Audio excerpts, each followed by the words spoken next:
India की GDP ने इस साल के दूसरे क्वार्टर में जुलाई टू सितंबर 7.6% की तेजी से विकास किया और एनालिस्ट्स के एक्सपेक्टेशन को भी मात दिया। ये नंबर्स दिखता है कि भारत की इकोनॉमी ने साल के पहले हाफ में 7.7% तक एक्सपैंड किया है। तो क्या है इस ग्रोथ का राज? इस बीच मैन्युफैक्चरिंग सेक्टर बढ़ा है बाय 13.9%। इस सेगमेंट में मेनली फैक्ट्री से रिलेटेड काम होता है। यहाँ log apparels, textiles, petroleum, office machinery और कई और सामान बने हैं। तो जब आप देखते हैं कि मैन्युफैक्चरिंग में तेजी है तो ये इंडिया के लिए कोई गुड न्यूज़ से कम NHI ए फ्लैट। ऐसे में हमें लगता है कि फैक्ट्रीज जोर शोर से चल रही हैं क्योंकि प्रोडक्ट्स की डिमांड बढ़ गई है और मार्केट में वही मैन्युफैक्चर कर रहे हैं जो ज़रूरत है। अगर ध्यान से देखा जाए तो पिछले साल इसी बीच मैन्युफैक्चरिंग सेक्टर -3.8% गिरा और अपना वैल्यू भी लूज किया। एक्सपर्ट्स का कहना है कि आज का मैन्युफैक्चरिंग ग्रोथ देखने में अच्छा लग रहा है क्योंकि इसका फाउंडेशन लो बेस पर बना है। अगर अलग तरीके से देखा जाए तो जुलाई से सितंबर 2021 मैन्युफैक्चरिंग एक्टिविटी का वैल्यू 100 था। ए फ्लैट उसके अगले साल 2022 3.8% गिरकर 96.2 हेक्टोखगोलीय इकाई।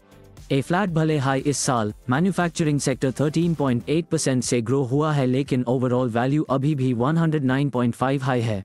बेसिकली कुछ सालों में मैन्युफैक्चरिंग ग्रो हुआ है लेकिन ये जो आंकड़ा है वो पूरी सच्चे NHI है। अगर हमें चीज समझना है तो एक मैट्रिक से देखते हैं IIP index of industrial production. ये मैन्युफैक्चरिंग एक्टिविटी के वैल्यू को भी कैलकुलेट करते हैं और इसे हाई फ्रीक्वेंसी इंडिकेटर कहते हैं क्योंकि ये हर महीने रिलीज होता है। ये भी यही बताता है कि वैसे तो पिछले साल के हिसाब से मैन्युफैक्चरिंग ग्रोथ हुआ है लेकिन मैन्युफैक्चरिंग कंपनीज उतना प्रोड्यूस नहीं कर रही जैसा कि लग रहा है। ए फ्लैट सवाल आता है कि एक्सपेंडिचर वाले साइड का क्या सीन है, क्या लोग खर्च कर रहे हैं या कॉशियस हैं? चलिए गवर्नमेंट के दूसरे नंबर को देखते हैं, प्राइवेट फाइनल कंजम्पशन एक्सपेंडिचर। ये जीडीपी के एक्सरसाइज में काम आता है। समझो ये वो पैसा है जो आप और हम एक्चुअल में स्पेंड करते हैं इकोनॉमी में। दूसरी इंपॉर्टेंट बात यह है कि एग्रीकल्चर ने इस जीडीपी ग्रोथ में कोई इंपॉर्टेंट भूमिका नहीं निभाई। डेटा के हिसाब से पिछले साल में सिर्फ 1.2% का ग्रोथ हुआ है। इसका मतलब यह है कि रूरल इनकम को हुई तकलीफ।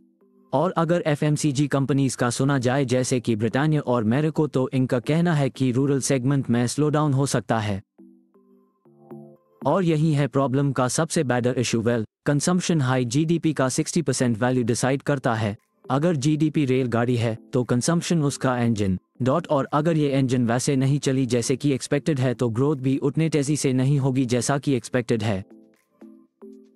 टैब एक हाई टाका हो सकता है जीडीपी बढ़ाने का अगर गवर्नमेंट ने अपना स्पेंडिंग बढ़ाया तो, जैसे कि रोड्स और ब्रिजेस के काम निकाले इस जुगाड़ में कि इस काम से लोगों को एम्प्लॉयमेंट माइल और उनके खर्च करने की कैपेसिटी भी बढ़े। लेकिन आप और हम दोनों जानते हैं कि ये लॉन्ग टर्म सोल्यूशन नहीं है। अगर बाहर से देखा जाए तो इंडिया इज इंडीड ग्रोइंग लेकिन काफी हर्डल्स हैं और अगर हम इसी सॉल्व कर पाए तो हाई इस मोमेंटम को हम मेंटेन कर पाएंगे और अगर ऐसा हुआ तो हाई हम कम समय में $5 ट्रिलियन इकोनॉमी बैन पाएंगे। Thank you for watching this video. Please subscribe our channel for more updates.